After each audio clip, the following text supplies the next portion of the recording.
Breaking news. The flood is coming, and it is bad. Lives are threatened. You have the key facts.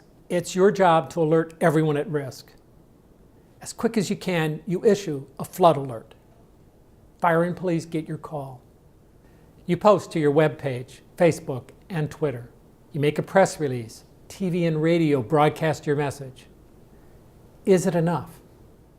What about people who aren't watching TV, listening to radio, or linked to your posts?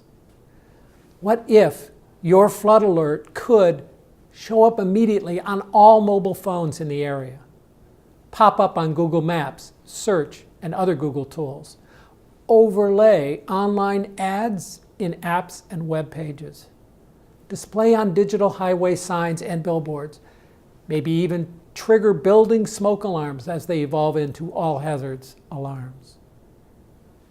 In this video, you will learn a simple way to enable all of that. You will learn about the Common Alerting Protocol, CAP. I am Elliot Christian, and I'm here to show you what CAP is about. You'll see how the key facts of an emergency are carried in CAP, and you will learn a simple tool for sending CAP alerts. This tool is part of the free Hazards app provided by the International Federation of Red Cross and Red Crescent Societies. CAP is a standard business form for emergency alerting. Any big emergency involves lots of people. They get lots of information in lots of different ways. But all of them should get the key facts of the emergency in the same way. Facts like, what is the event? What should people do? Exactly where is the alerting area? How soon is it coming? How bad will it be? How sure are the experts? These key facts are the elements in a CAP message. Of course, these are the same facts covered in your traditional press release or posted bulletin. Here's the difference in a CAP message. These key facts are represented in the standard format known as XML. Having the alert message in XML allows the key facts to be processed by software and networks worldwide. When the key facts are carried in the CAP message format, the emergency alert is suddenly far more accessible. The alert reaches people in ways we could hardly dream before. And all of that comes at hardly any extra cost. Let me show you what goes into a CAP alert, which is simply a text file. Our example alert is for a sudden flood. This is based on a real event that happened in Baghdad. First, we need to note who is sending the alert and when. For the CAP sender name element, we type in the Iraqi Meteorological Organization and Seismology, IMOS. IMOS issues alerts for floods due to rain. In the sender element is an email address. This is someone available for clarifications if needed. Here, I inserted the email address for the forecasting office of IMOS. The CAP sent element is set to the date and time the alert is issued. Here, we make that November 1st, 2015 at 18:15 local time. The CAP identifier element ties this alert to Iraq, country code 368. It ties to IMOS specifically because 368.0 is the IMOS number in the International Register of Alerting Authorities. Now, these next three elements of the CAP alert are usually set the same way. Status equal actual, because our example message is not an exercise, part of the system reporting, or a test. Message type equal alert, because this alert is not modifying any previous alert. Scope equal public, as distinct from restricted to a particular audience or private to a particular individual. So here's how we represent in XML the 6 CAP elements we just specified. The XML schema for CAP is a simple structure of name-value pairs. You can see that each CAP element starts and ends with an XML tag made from the element name. The element value is between those tags. For our sudden flood example, we need values for the CAP elements named headline, description, and instruction. Now, the alert composer would typically use a messaging template, such as the IFRC Public Awareness, Public Education key messages. This flood alert template prompts for the cause of the flood, which could be heavy rain, storm surge, or dam failure. We also need to specify the alerting area. So the alerting area for this flood alert is Baghdad, especially the low-lying areas near the Tigris River. We substitute that text within the headline and instruction template. We also select heavy rain as the flood cause. Next, we need a term for the event, and we need to assign it to a category. The CAP category element has 11 values. We choose MET, meteorological. In the CAP event element, we just enter the word flood. We use our final CAP elements to indicate the priority of this flood event. We do this using 3 elements. Urgency, how soon, it's time available to prepare. Severity, how bad, intensity of the impact. Certainty, how likely, it's our confidence in the observation or prediction. The values for urgency are about the time available for actions. We have immediate, act immediately, expected, act within the next hour. Future, act in the near future. Past, responsive action no longer required. The values for severity are about the threat to life or property. Extreme, extraordinary threat. Severe, significant threat. Moderate, possible threat.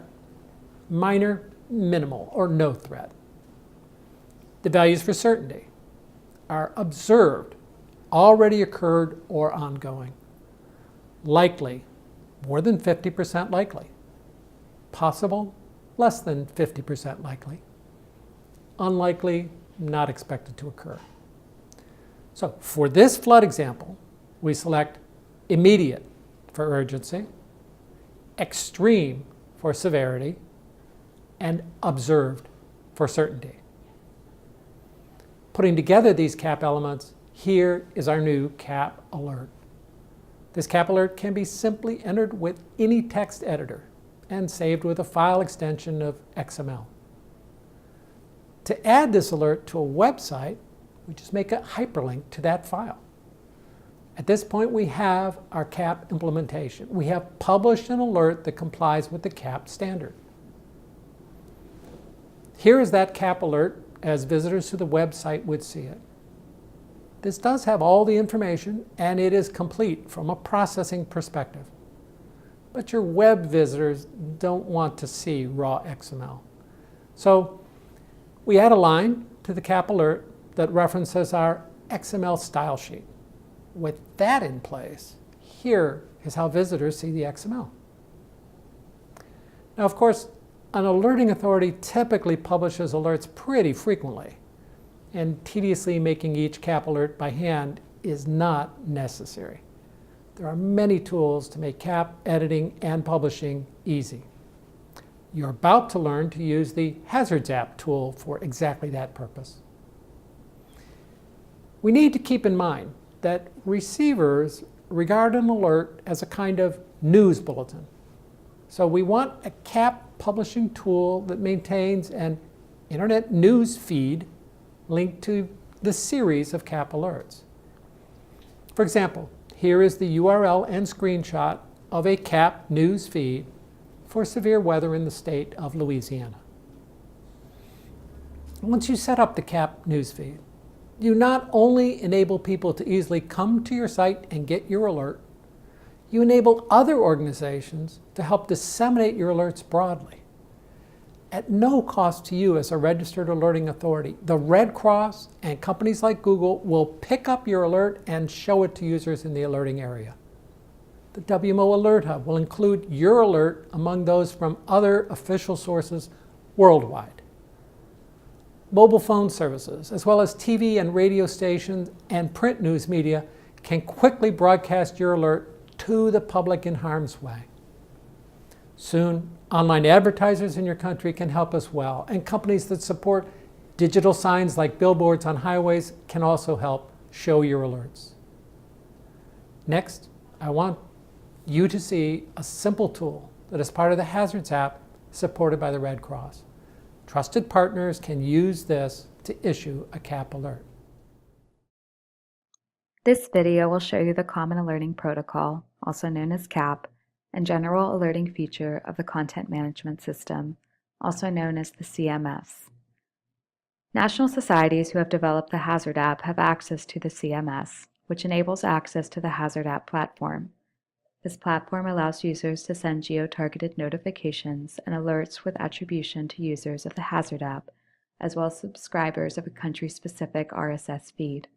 The alert message that is created using the CMS is compliant with CAP. While each Red Cross and Red Crescent organization has been issued an organization ID or OID, the national societies are not traditional alerting agencies and really act as an access provider to partners for any high-priority alerting. We are now going to log into the CMS and demonstrate how to create these alerts. Remember to always use Google Chrome and the website that was provided to you by the GDPC, gdpc.threesidedcube.com.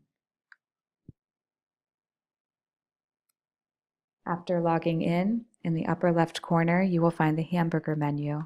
By clicking on it, you will have a list of options. The general alerting option is found halfway down. User access for issuing alerts is authorized by your Red Cross or Red Crescent Society. Examples of organizations that may be granted access are local civil defense offices or minister-level offices without access to their own CAP-generating technology. This site is maintained by the Global Disaster Preparedness Center, and access for the national societies is based on a program agreement. The user interface in the CMS is an extension of the existing General Notifications module. The existing General Notification system has been updated to support the creation of CAP alerts on behalf of users, as shown here. Information input into the CMS is CAP compliant. To issue a CAP message, the user must complete the form using this user-friendly, easy-to-follow interface. After clicking on Create an Alert, you will add information here. While CAP alerts are created by default, users can choose to only send a notification to app users. To do so, the user must uncheck the Generate a CAP Alert box, like so, which automatically removes CAP form fields and leaves only those needed for general notifications into the app. To add those CAP alerts back in, click the box, and you will find all fields once more populated. A part of the form is to generate a CAP alert, and the user may choose to draw a polygon or paste in coordinates for a predefined area. You find this section halfway down.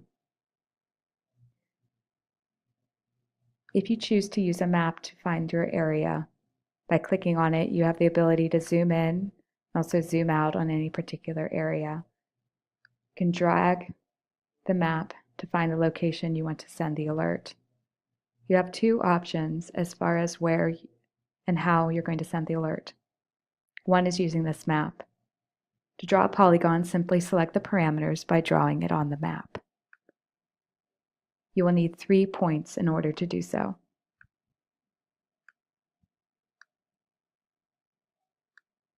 Once you select these 3 points and click Done, you will have a highlighted area on the map for which the alert will be sent.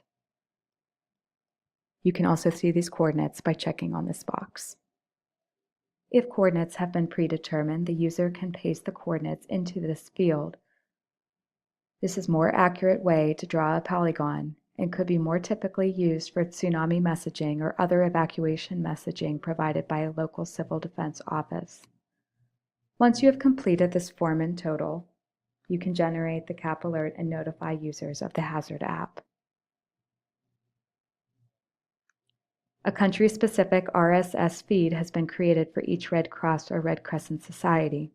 The RSS feed will only list active alerts published using the Red Cross notification system and will include attribution to the organization responsible for sending the message. Each RSS feed will include a link to the CAP-compliant feed, which can be viewed in rich HTML viewer. For more information or additional technical assistance, please contact the GDPC or your local Red Cross or Red Crescent Society. Now you know what CAP is about and how the key facts of an emergency are carried in a CAP alert. You have seen how alerting authorities can transition to CAP by adding to the emergency alert tools they already have. And you have seen how the Hazards app can be used by trusted partners to issue a CAP alert. Almost all countries will implement CAP in the coming years. 20 countries have already done so. 40 others are in progress right now. Worldwide, emergency alerting is rapidly becoming more available, more precise, more reliable, secure, and faster than ever. With minimal investment, societies can get people the information they need to help save lives and protect property, wherever they are, whatever they're doing, and no matter what hazards may threaten.